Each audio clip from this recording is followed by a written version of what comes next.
Hello everyone, my name is Durgesh Tripathi. I am from CS Department of Axis College. Today I want to discuss the topic selection sorting with you. तो जैसा हम लोगों ने previous video ball sorting में देखा था कि जो भी हमारे नंबर ऑफ कंपैरिजन्स थे हमें n-1 कंपैरिजन और n-1 स्वैप परफॉर्म करने पड़ रहे थे।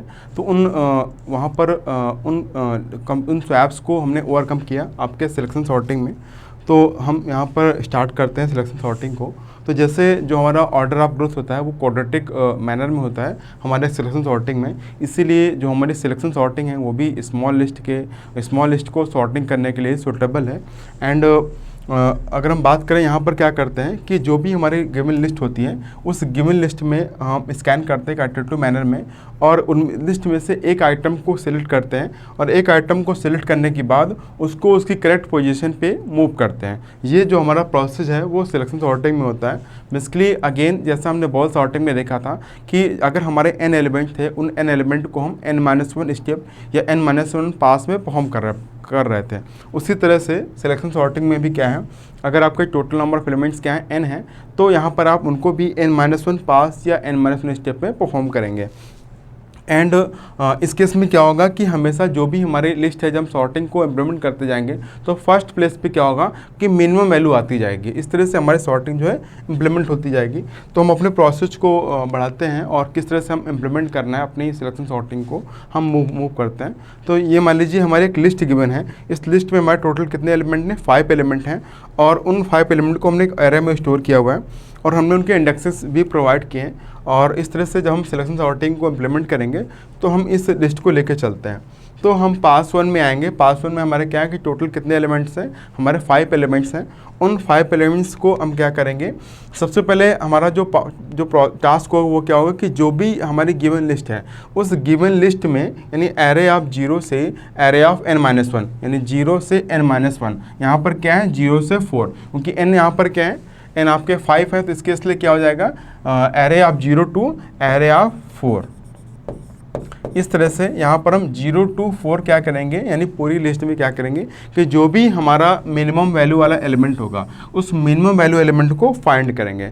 तो मिनिमम वैल्यू एलिमेंट हमारा क्या है, यहाँ पर 10 है, तो हमारा 10 आ गया। अब इस 10 को उसकी करेक्ट पोजीशन पे जो मूव करना है वो मूव करने का जो टास्क है वो क्या है, एक प्रकार से स्वैपिंग ही है। तो हम क्या करेंगे कि जो हमारा 0th इंडेक्स पे जो वैल्यू थी है ना, वैल्यू जो हमारे 0 इंडेक्स पे थी उस 0 इंडेक्स पे जो वैल्यू है उसको स्वैप कर देंगे अपने मिनिमम एलिमेंट से। तो मिनिमम एलिमेंट हमारा क्या है 10 है और 0 इंडेक्स पे जो वैल्यू क्या है 105, तो स्वैप करके 0 इंडेक्स पे क्या आ जाएगा 10 आ जाएगा और 2 इंडेक्स पे क्या आ जाएगा 105 आ जाएगा। इस तरह से हमने यहाँ पर स्वैपिंग को परफॉर्म कर दिया। तो यहाँ पर हम क्लियरली समझ सकते हैं कि यहाँ पर क्या हो रहा है कि जो हमारे नंबर ऑफ स्वैप्स हैं वो क्या है, एक स्वैप है, यानी एक पास में 1 स्टेप में हमें कंपैरिजन तो n-1 परफॉर्म करने पड़ रहे हैं, बट जो हमारे स्वैप्स हैं वो क्या है सिर्फ एक ही स्वैप हमें परफॉर्म करना पड़ रहा है। तो ये हमारा पास 1 हो गया और पास 1 के बाद हम पास 2 पे पास 1 में हमने क्लियरली देखा कि जो हमारे कंपैरिजन वो क्या है n-1 है और स्वैप क्या है केवल एक ही स्वैप है। यानी यहाँ पर क्या हो रहा है कि जो फर्स्ट प्लेस है उस फर्स्ट प्लेस पे स्मॉलेस्ट वैल्यू जो है ओवरकम होती जा रही है। तभी वहाँ पर हमने डिस्क्राइब किया था कि फर्स्ट प्लेस पे जो है मिनिमम वैल्यू आपकी आती जाएगी। हम आगे सेकंड पास पे मूव करते हैं और सेकंड पास पे मूव करने का मतलब क्या है कि हम यहाँ पर क्या करेंगे कि जो हमारी लिस्ट है अब यहाँ पर हम एरे ऑफ 1 से स्टार्ट करेंगे, यहाँ से यहाँ तक मूव करेंगे क्योंकि इतना टास्क जो है आपका कंप्लीट हो गया है। अब हम एरे ऑफ 1 से एरे ऑफ 4th इंडेक्स तक जो हमारा नेक्स्ट मिनिमम एलिमेंट होगा उस मिनिमम एलिमेंट को फाइंड करेंगे। तो मिनिमम एलिमेंट हमारा क्या आ गया 20। अब 20 को क्या करेंगे जो हमारा इंडेक्स 1 पे जो वैल्यू है उससे स्वैप करेंगे। तो स्वैप करने पे क्या होगा कि इंडेक्स 1 पे आपका 20 आ जाएगा और इंडेक्स 4 पे क्या आ जाएगा 120 आ जाएगा। इस तरह से क्लियरली हम समझ सकते हैं कि यहाँ पर आपको कंपैरिजन तो आपके n-1 n-2 इस तरह से मूव होते जा रहे हैं, बट आपका जो स्वैप है वो क्या है सिर्फ एक ही स्वैप आपको परफॉर्म करना पड़ रहा है। एवरी पास में ओनली 1 स्वैप आपको परफॉर्म करना पड़ रहा है। तो ये जो आपका हमने ओवरकम किया है आपके बबल सॉर्टिंग से। एंड आगे हम तो यहाँ पर हम देख सकते हैं कि हमारा जो है n-2 कंपैरिजन है। अगर इसको हम इस लिस्ट के लिए केवल कंसिडर करें तो यहाँ पर हमने कितने कंपैरिजन परफॉर्म करें, हमने केवल 3 कंपैरिजन परफॉर्म करने पड़े, यानी n-2 आपकी एक जनरलाइज्ड फॉर्म में, और स्वैप कितने किए हमने n किए। अगेन हम पास 3 में मूव करते हैं और पास 2 में हम पास 3 में मूव करने के मतलब हम एरे ऑफ 2 से एरे ऑफ n-1 तक मूव करेंगे, यानी 2 से 4 तक यहाँ पर हम मूव करेंगे। मूव करने का मतलब यहाँ तक हम इसको सर्च करेंगे। अब यहाँ पर हम क्या करेंगे, नेक्स्ट मिनिमम एलिमेंट को फाइंड करेंगे।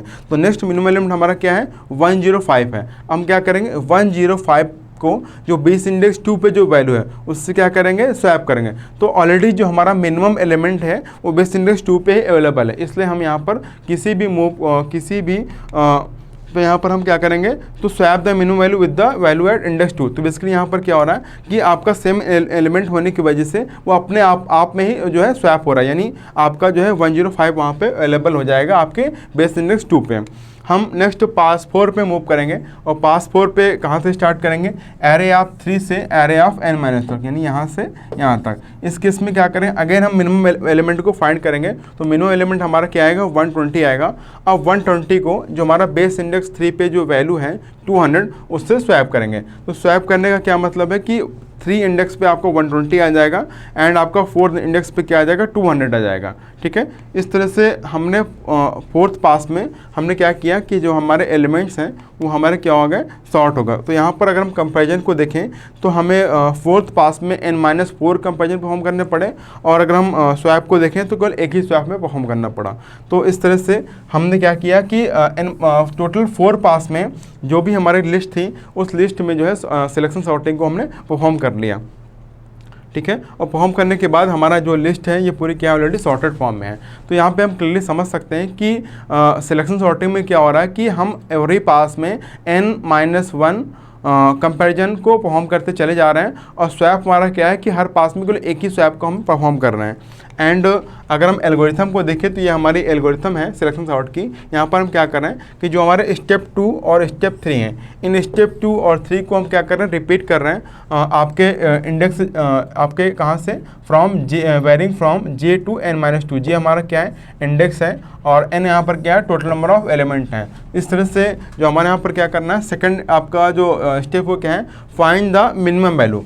हम मिनिमम वैल्यू को फाइंड कर रहे हैं, और मिनिमम वैल्यू को फाइंड करने के बाद हम कहाँ से कहाँ मूव कर रहे हैं, एरे ऑफ J से एरे ऑफ n-1 में उसको हम फाइंड कर रहे हैं। फिर फाइंड करने के बाद जो भी हमारा मिनिमम इंडेक्स था उस मिनिमम इंडेक्स पे को हम J असाइन कर दें, और J असाइन करने के बाद हम यहाँ पर क्या कर रहे हैं कि हम J+1 से n-1 तक में अपने स्टेप को जो है स्टेप को रिपीट कर रहे हैं। फिर हम क्या कर रहे हैं, एरे ऑफ I पे जो भी हमारी वैल्यू है वो क्या है, अगर आप एरे ऑफ मिनिमम इंडेक्स से लेस है, ठीक है, एरे ऑफ I पे जो भी हमारी वैल्यू है वो अगर मिनिमम जो हमारी मिनिमम वैल्यू थी या मिनिमम इंडेक्स पे जो वैल्यू थी उससे हमारी लेस थी, तो वहाँ पर क्या कर रहे हैं, उनको स्वैप कर रहे हैं, यानी चेंज कर रहे हैं। अदरवाइज वहाँ पर क्या हो रहा है, नो चेंज हो रहा है। ठीक है, इस तरह से जो भी हमारे एल्गोरिथम है उन एल्गोरिथम के स्टेप को हमने जो है परफॉर्म किया है, और परफॉर्म करने के बाद हमने सिलेक्शन सॉर्टिंग को इम्प्लीमेंट किया है।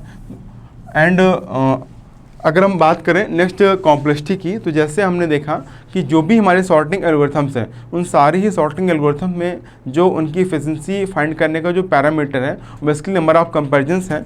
तो यहाँ पर भी हम जो है देख सकते हैं कि अगर हम फर्स्ट पास में बात करें तो फर्स्ट पास में हमें n-1 कंपैरिजन परफॉर्म करने पड़े, सेकंड पास में हमें n-2 कंपैरिजन परफॉर्म करने पड़े, थर्ड पास में हमें n-3 कंपैरिजन परफॉर्म करने पड़े। इस तरह से हमारा जो प्रोसेस है वो जो है मूव करता चला जा रहा है, और स्वैप्स जो है हमें हर पास में केवल एक ही स्वैप को परफॉर्म करना पड़ रहा है। अगर हम टोटल नंबर ऑफ कंपैरिजन को फाइंड करें तो हमारे क्या आएंगे, अगेन n-1/2 यानी n² - n/2, ये हमारे क्या है, टोटल नंबर ऑफ कंपैरिजन्स हैं।